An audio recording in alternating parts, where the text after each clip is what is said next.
Hello friends, मैं हूं जय कुमार और आप देख रहे हैं मेरा यूट्यूब चैनल स्टडी विद जय कुमार में। दोस्तों आज हम लोग कक्षा 10 एग्ज़ाम की तैयारी कैसे करें। दोस्तों आज तो बहुत बड़ी बात है कि 2022 में होने वाली जो क्लास 10th की एग्ज़ाम है वह एग्ज़ाम को हम लोग कैसे तैयारी करें, साथ ही साथ हम लोग अच्छे स्कोर कैसे कर पाएँ। सबसे पॉइंट ये बात है कि हम लोग अगर पढ़ते हैं तो अच्छे स्कोर लाने के लिए ही पढ़ते हैं। अगर अच्छा स्कोर नहीं आए तो हम लोग क्यों पढ़ें। तो हम लोग इसी के बारे में चर्चा करेंगे कि बहुत ऐसे विद्यार्थी हैं जो पढ़ रहे हैं लेकिन उसको पढ़ने का तरीका अगर नहीं पता तो प्लीज़ मेरे वीडियो को लास्ट तक देखें, ज़रूर देखें और अच्छे तरीके से समझ में ज़रूर आएगा कि कैसे एग्ज़ाम का तैयारी करें बेहतर तरीके से रिजल्ट लाने के लिए। तो पहला हमारा पॉइंट है कि हाउ टू गेट क्या है 95% रिजल्ट।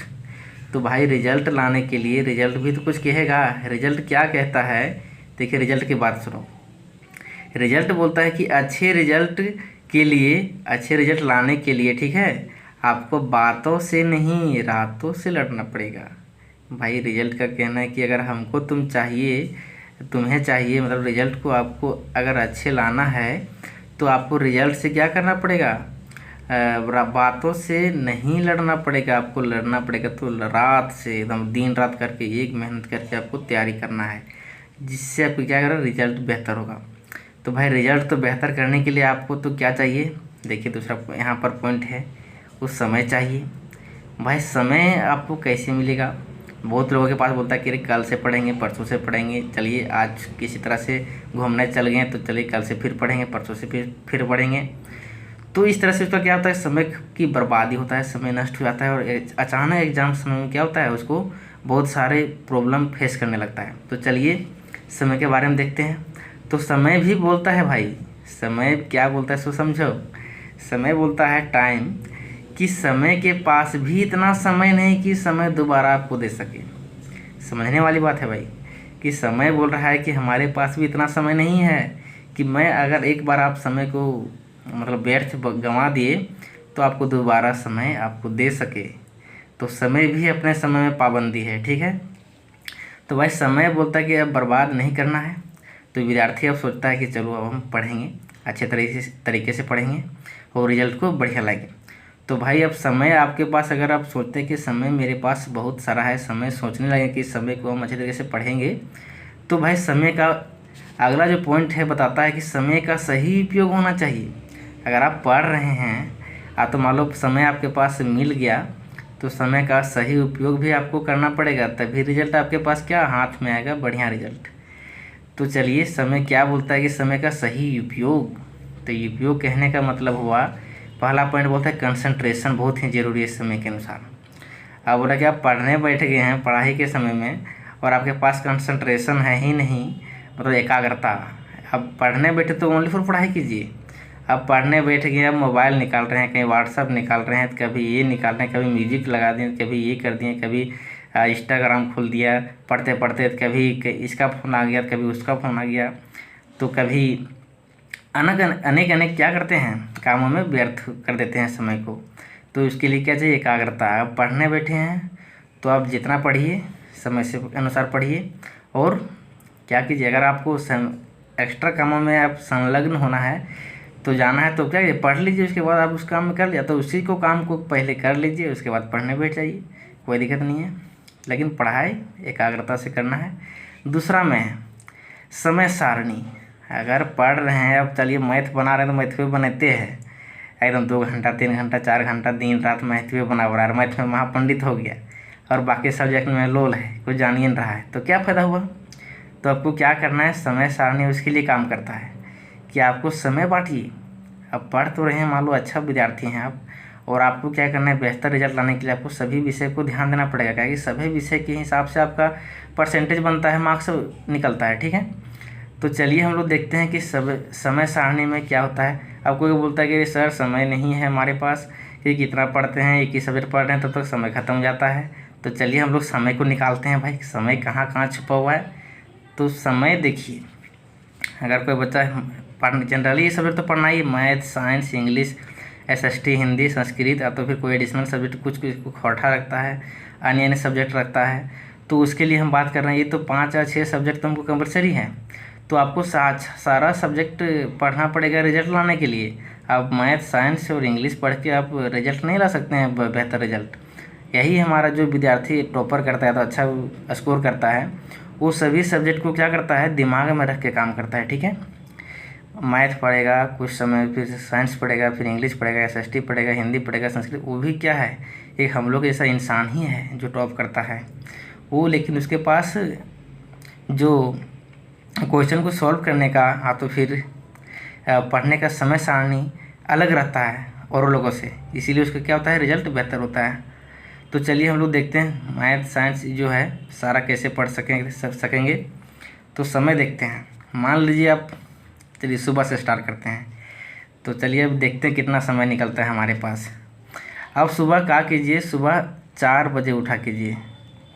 4 AM में अगर उठते हैं तो चलिए 4 AM तो आप पढ़िएगा नहीं डायरेक्ट उठ के, तो आपको क्या चाहिए, आप 30 मिनट का ब्रेक दे देते हैं, 30 मिनट का। ठीक है, आपको 30 मिनट तो फ्रेश वगैरह होने में लग जाएगा समय। ठीक है, मॉर्निंग में। ठीक है, उठिए, टहलिए थोड़ा सा, उसके बाद आप पढ़ाई क्या कीजिएगा 4:30 बजे से।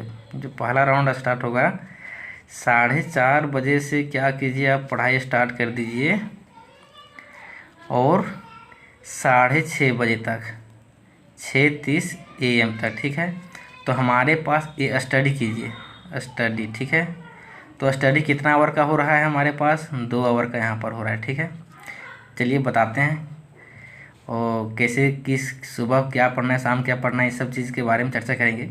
लेकिन अभी देखना कितना समय हमारे पास निकल रहा है। अगर हम सही तरीके से पढ़ें तो 4:30 से 6:30 पढ़ाई हो गया। अब क्या कीजिए, 6:30 बजे तो सुबह हो जाता है, तो आपको क्या करना है, दैनिक की जो प्रक्रिया है, सोच वगैरह जाना तो है ही। तो आप 6:30 बजे से क्या कीजिए, दूसरा जो ये राउंड नहीं है यहाँ पर क्या करते हैं, इसको ब्रेक देते हैं। अब 6:30 बजे से क्या कीजिए, उठ जाइए, थोड़ा 5-10 मिनट इधर उधर हो सकता है, ये सब मैनेज आपको करना है। तो 6:30 बजे से आप उठ के पूरा व्यायाम वगैरह कीजिए, एकदम एक्सरसाइज की प्रैक्टिस वगैरह सब कीजिए, कोई दिक्कत नहीं है। पूरा एक्सरसाइज भी तक, पढ़ाई के साथ साथ में मानसिक थकान के साथ साथ में शारीरिक थकान भी ज़रूरत पड़ता है। अगर मानसिक शारीरिक नहीं थकान बराबर होगा तो फिर आप संतुलित नहीं कर पाएगा, अपना शरीर को बैलेंस नहीं कर पाएगा और आपको पढ़ाई भी आपका दिमाग में नहीं रहेगा। तो 6:30 बजे से आप क्या कीजिए, खाना पीना खा लीजिए 9:30 बजे तक। चलिए बात दे देते हैं, 9:30 बजे तक क्या कीजिए, आप एक्स्ट्रा टाइम है तो आपके पास ये सब अपना काम करने के लिए, जो भी नहाना है, धोना है, खाना पीना, जो भी आपको काम करना है, इधर उधर घूमना फिरना, मोबाइल वोबाइल बजाओ, जो भी करना है। 3 आवर आपका क्या कर रहा है, ऐसे ही टाइम पास हो रहा है। ठीक है, ठीक है, आपका मतलब अपना जो भी काम करना है 3 घंटा के अंदर कर लीजिए। 3 आवर यहाँ पर आपका ख़त्म हो गया, ये ख़त्म हो गया। हमारे पास अभी 2 आवर पढ़े हैं। ठीक है, अब क्या कीजिए, 9:30 बजे तो खाना के अंदर इसका हो गया, तो आप चलिए 10 बजे आप क्या कीजिए, पढ़ने बैठ जाइए। दूसरा राउंड यहाँ से स्टार्ट होता है। अब 10 बजे से पढ़ने बैठ जाइए AM में, सो लेके 2 घंटा 12 PM हो जाएगा। तो यहाँ पर हमारे पास स्टडी का टाइम मिल रहा है। ठीक है, स्टडी कीजिए पूरा गर्दा उड़ा के, कितना घंटा, 2 घंटा हमारे पास मिल रहा है, 2 वर्ष। ठीक है, 2 घंटा यहाँ मिल गया। अब क्या कीजिए, इतना पढ़िएगा, खाना का इतना पढ़ लीजिएगा तो आपके पास क्या, थोड़ा सा तो आपको रेस्ट मांगेगा, तो चलिए फिर रेस्ट देते हैं। अब क्या कीजिए, 12 बजे से PM से आप 2 घंटा क्या कीजिए, 2 बजे तक PM तक थोड़ा एक्स्ट्रा स्लीपिंग वगैरह कुछ रेस्ट कीजिए, स्लीपिंग वगैरह। तो फिर जो भी आपको काम करना, मोबाइल वगैरह चलाना तो चलाइए, लेकिन सोना बहुत ज़रूरी है। आपको सोइएगा तो आपका माइंड फ्रेश होगा और माथा दर्द नहीं करेगा। ठीक है, अभी एक्चुअली जो बोलता है कि माथा दर्द करता है वो आदमी अधिकतर सोता नहीं है और उचित मात्रा में सो नहीं पाता है, इसलिए क्या होता है, उसके पास माथा वगैरह दर्द करने का शिकायत आने लगता है। तो तीसरा पॉइंट क्या बोलता है, अब आगे 2 बजे तक क्या करना है, उसके बाद फिर तीसरा राउंड स्टार्ट कीजिए। ठीक है, कितना, 2 बजे तो आपको सो जाएगा, तो आपको क्या करना है, इधर उधर आपको टाइम ख़त्म हो जाएगा। चलिए आधा घंटा फिर इधर सोइएगा तो उठिएगा तो फ्रेश तो होइएगा ना। आधा घंटा 2:30 या 2:30 या तो 3:30 बजे, 2:30 या तो फिर 3 बजे तक। तो चलिए 2:30 बजे तक तो हो ही जाइएगा। PM में क्या करते हैं, बैठ जाते हैं पढ़ने के लिए। सो कितना बजे तक, लगभग आप पढ़िए 4 बजे तक पढ़ लीजिए, 1.5 घंटा यहाँ आपको पास मिल रहा है, 4 PM तक। ठीक है, स्टडी करने का समय दे रहे हैं। यहाँ पर आपको मिल रहा है 1.5 घंटा, 1/2 आवर्स, ठीक है। यहाँ पर 1.5 घंटा तो आप 1 घंटा 7 घंटा जरूर पढ़िएगा, 1.5 घंटा है तो। अब आप क्या कीजिए, 4 बजे तो आप तो फिर 4 शाम हो जाता है ना, तो 4 बजे आप क्या कीजिए, 4 से लेके आप पूरा 6 साढ़े 6 बजे तक खेलते रहिए। तो 6 बजे तो आप तो ज़रूर खेलिएगा, खेलिए। शाम हो गया तो क्रिकेट वगैरह कुछ अपना मनोरंजन वगैरह काज कीजिए, वॉकिंग कीजिए, ठीक है। चलो वॉकिंग हो गया। अब क्या करना है, 6:30 बजे तो हो गया। अब तीसरा क्या करना है, हमारे पास मान लो इतना समय 4 से 6 2 घंटा तो आराम से खेलिए, 1-1.5 घंटा। तो अब यहाँ से स्टार्ट होता है तीसरा राउंड। अब 6:30 बजे आइएगा, मान लीजिए कहीं खेले तो वहाँ से आएगा, आधा घंटा लगेगा। फिर फ्रेश व्रेश वगैरह मुँह कान धोइए और अच्छे से बैठ जाइए पढ़ने के लिए। तीसरा राउंड स्टार्ट कीजिए यहाँ पर। और चौथा राउंड कितना बजे से, आप 7 बजे से या तो 6:30 बजे तो कर ही सकते हैं। 6:30 बजे से क्या कीजिए, और PM में से आप लेके 9 बजे तक क्या कीजिए, पढ़ाई कीजिए। 9 PM तक आराम से पढ़िए, स्टडी कीजिए। यहाँ पर कितना घंटा मिल रहा है, 7 2 9, मतलब 2.5 घंटा यहाँ पर हमको आराम से मिल रहा है, ठीक है। अब सभी टाइमिंग जोड़ते हैं, 2 3 2 5 और 2 7 और 1 8 घंटा। 8 घंटा टोटल हमारा समय मिल रहा है दोस्तों। टोटल 8 आवर्स में आप मान लीजिए 2 घंटा इधर उधर कहीं टाइमिंग गड़बड़ हो जाता है तो 6 आवर्स तो आराम से आप पढ़ पाइएगा। तो कहाँ आप बोलते हैं कि हमारे पास समय नहीं है, सो ठीक है। लेकिन अब बोलता है कि विद्यार्थी, कोई बच्चा बोलता है कि सर कौन सब्जेक्ट कब पढ़ें, सुबह पढ़ें शाम पढ़ें, हमको पता ही नहीं चलता है। तो हम एक चीज़ और कहना, इसमें इस बर्डन को और हल्का करने के लिए एक हम काम वो कर सकते हैं, और हिंदी और एडिशनल सब्जेक्ट आप इसको कुछ कर सकते हैं, अल्टरनेट वगैरह, तो इसमें भी कुछ कम समय कम भी कर सकते हैं। अगर मान लीजिए कोई सब्जेक्ट में आपको कठिन लग रहा है, मान लो अच्छी तरह समझ में नहीं है, तो उसमें आप समय ज़्यादा दीजिए और उसमें क्या कीजिए, समय कम कीजिए। बच्चा क्या करता है, जो अच्छा लगता है वही वाला पढ़ने लगता है, और जो समय कम देना चाहिए उसी में ज़्यादा देने लगता है। तो आपको क्या करना है, जो सब्जेक्ट में आपको समय हार्ड लगे आपको उसमें समय ज़्यादा देना है। जो सब्जेक्ट आपको कम लगे, हार्ड अच्छा से आपको समझ में आता है, तो क्या कीजिए, आप उसको थोड़ा कम समय दीजिए। तो हिंदी और संस्कृत को अल्टरनेट भी कर सकते हैं, क्या इसमें भी गद्यांश वगैरह इसमें भी आता है, सब व्याकरण वगैरह कुछ कॉमन है, मिल जाता है। तो आपको क्या करना है, व्याकरण पढ़िएगा तो ये दोनों आराम से काम कवर कर लेता है। आपको SST तो पूरा अच्छी तरह से पढ़ना पड़ेगा, इंग्लिश भी तो थोड़ा ध्यान देना पड़ेगा अच्छे मार्क्स के लिए, साइंस मैथ्स तो देना ही है। लेकिन एक चीज़ इसमें आपको खुद से तैयारी सोचना पड़ेगा कि कौन सब्जेक्ट हम कौन टाइम में बैठाएं, ताकि हमको उस टाइम ज़्यादा कंफर्टेबल होता है। नहीं तो हर दूसरे के समय सारणी में आप अपना समय सारणी नहीं बैठा पाइएगा, तो आपको अपना समय सारणी तय करना पड़ेगा। तो हम एक ही चीज़ इसमें बता सकते हैं मैथ के बारे में, क्योंकि मैथ का मैं भी टीचर हूँ, पढ़ाता हूँ। तो मैथ का अगर मेरा चैनल है स्टडी विद JK कुमार में, आप उसमें प्रत्येक दिन आपका वीडियो अपलोड होता है, आप देख सकते हैं। तो यहाँ पर बोल रहा है कि मैथमेटिक्स आप क्या कीजिए, मैथ्स में एकदम गाना एकदम धनाधन कान में ठस लीजिए, और जब आपको नींद लगे या तो फिर उस टाइम झूप वगैरह लगे, तो उस टाइम क्या कर सकते हैं, इसको मैथ को पढ़ाते हैं आराम से धना के। अब क्या कीजिए, 10 से लेकर 12 बजे तक जो हमारा सेकेंड टाइम था, आदमी खाना खाता है थोड़ा झूप लगने लगता है, सुतने खोजता है। तो सुतने के समय आप क्या कीजिए, इसको कान में डालिए हेडफोन, और क्या कीजिए 10 से लेकर 12 बजे तक 2 घंटा एकदम रगड़िए मैथ।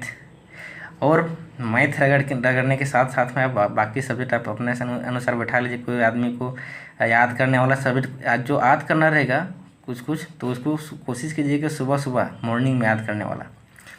चलिए अब क्या करते हैं, ये सारे तो कंसेप्ट हो गया, क्लियर हो गया, समय वगैरह तो पता चलिए कितना 6 घंटा 7 घंटा तो दे ही देना है।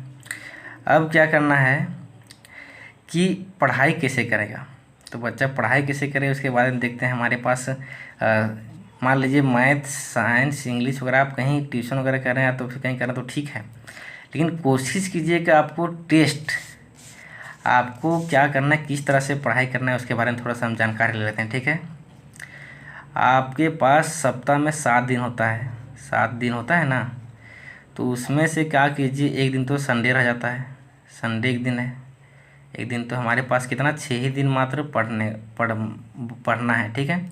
एक दिन संडे रहता है, मान लीजिए 6 दिन जो हम पढ़ें, और कोशिश करना है कि सारा सब्जेक्ट प्रत्येक दिन पढ़ेंगे, और कुछ ना कुछ तो आप ज़रूर पढ़िएगा।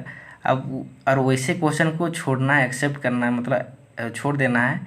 क्या करना है कि जो हमको क्वेश्चन बैंक आपके पास रखना पड़ेगा। क्वेश्चंस बैंक अगर नहीं रखिएगा तो आपको कोई फ़ायदा नहीं है, ठीक है। क्वेश्चन बैंक रखिए और आप क्या कीजिए, 6 दिन पढ़िए, उसको देखिए पिछला साल कौन नहीं आया है उसमें ज़्यादा फोकस कीजिए, जो आया है पिछले साल में उसमें थोड़ा कम फोकस कीजिए। आप क्वेश्चन बैंक का देखिए समरी पिछले 4-5 साल का, उसमें पता चल जाएगा कि कौन क्वेश्चन बार बार रिपीट होता है, कौन कौन क्वेश्चन नहीं आता है, जो आ गया है उसको नहीं आता है वो, ठीक है।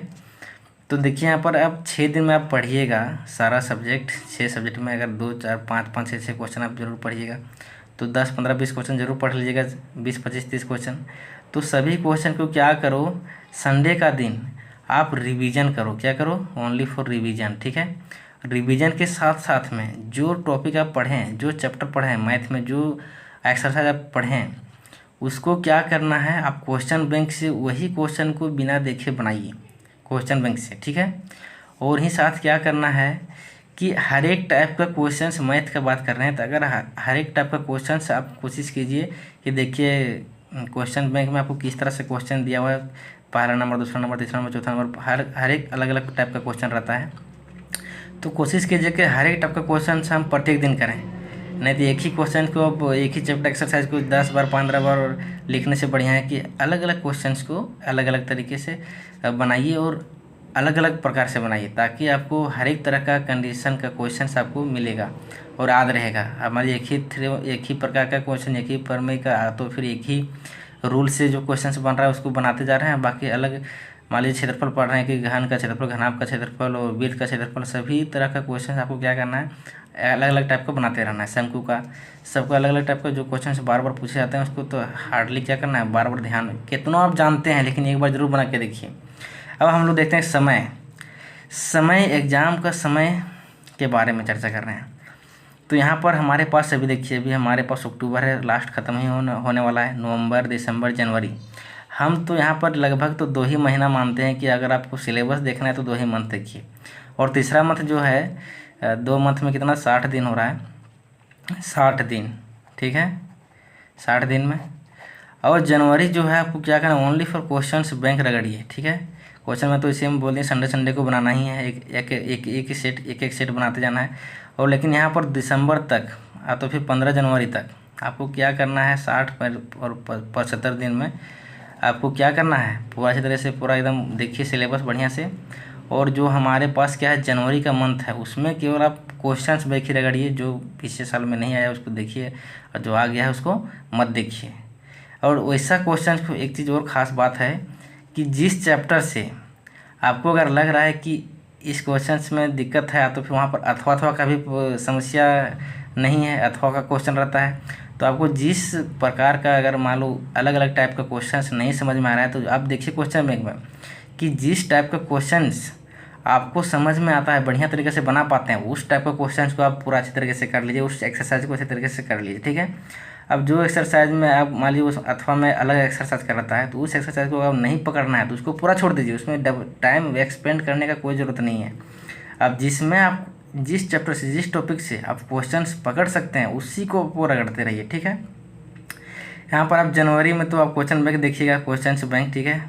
अब फरवरी में तो आप देखिए, फरवरी में तो एग्जैक्ट अब डेट कितना निकालता है, फरवरी में तो एग्ज़ाम शुरू हो जाता है, 11-12 फरवरी से तो आता था, लेकिन अब देखते हैं क्या, अगर फरवरी में मिलता है तो उसमें क्या करना है, क्वेश्चन बैंक ही रगड़ना है। लेकिन फरवरी में क्या है कि आप क्वेश्चंस उसमें अलग आपको एक्स्ट्रा काम मिल जाएगा। क्या एक्स्ट्रा काम रहेगा, तो कॉलेज जाइए एडमिट करवाने के लिए, तो ये आज कॉलेज ये बुला रहा है इस काम के लिए, उस काम के लिए, मतलब बाहर इधर उधर आपको दौड़ते रहना है, ठीक है। माइंड डिस्टर्ब होगा।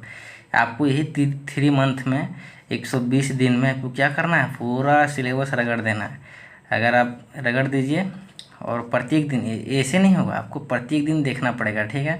और देखते रहिए, आज ही से स्टार्ट कीजिए, अभी से आप प्रण लीजिए कि ये सिस्टम हम फॉलो करेंगे, ये समय सारणी फॉलो करेंगे तो मेरा रिजल्ट बेहतर तरीके से आएगा, ठीक है। तो आप एक काम धंधा भी, आप बहुत लोग है कि काम धंधा करने में लग जाता है, काम धंधा आप छोड़िए, हटाइए और रिजल्ट बेहतर कीजिए। रिजल्ट दिन आप सबको खुश होगा। और मेरा कमेंट बॉक्स में ज़रूर कमेंट कीजिएगा, अगर आपको मेरे हेल्प से आपका अच्छा रिजल्ट आया है तो प्लीज़ इस वीडियो को ज़रूर देखिएगा, शेयर कीजिएगा, लाइक कीजिएगा और सब्सक्राइब कीजिएगा इस चैनल को, ताकि आपका साथ साथ मेरा भी मनोबल बढ़े और मैं भी इसी प्रकार का वीडियो बनाते रहूँ। थैंक यू दोस्तों। जय हिंद, जय भारत।